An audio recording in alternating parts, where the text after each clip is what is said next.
في تطورات جديدة في قضية جريمة مارتيل التي هزت الرأي العام الوطني، علمنا من مصدر موثوق أن العناصر الأمنية التابعة لولاية أمن تطوان استخرجت مساء اليوم الجمعة 9 يونيو رفاة جثة يحتمل أن تكون لابن المتهم بقتل زوجها وإخفاء معالم الجريمة، والتي تعود وقائعها إلى سنة 2012. وقال نفس المصدر أن الرفاة المستخرج تم نقله إلى المركز الطبي للشرطة العلمية بتطوان من أجل إخضاعه للخبرة الشرعية بتعليمات من النيابة العامة المختصة للتأكد من هوية الجثة. ووفقا للمعلومات فإن المتهمة هي التي دلت عناصر الشرطة إلى مكان دفن رفاة جثة ابنها قرب المكان الذي سبق ودفنت فيه جثة زوجها داخل مرآب بمنزلها في مدينة مارتيل.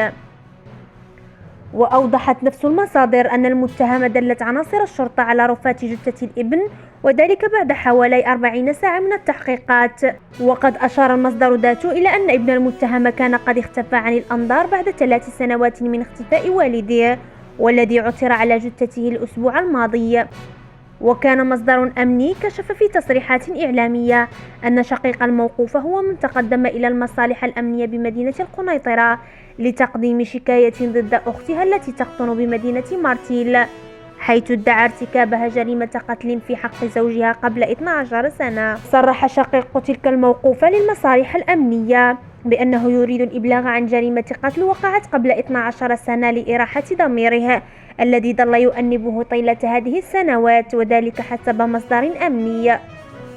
قال نفس المصدر أن مصالح الشرطة القضائية بمدينة القنيطرة قامت بالتنسيق مع مصالح الشرطة القضائية بمدينة تطوان للتحقق من صحة الشهادة التي أدلى بها شقيق المتهمة، لتقوم المصالح الأمنية بإجراء عمليات البحث والتحري وتتأكد بوجود بقايا جثة الهالك بمرآب المنزل الذي تقيم به المشتبه فيها.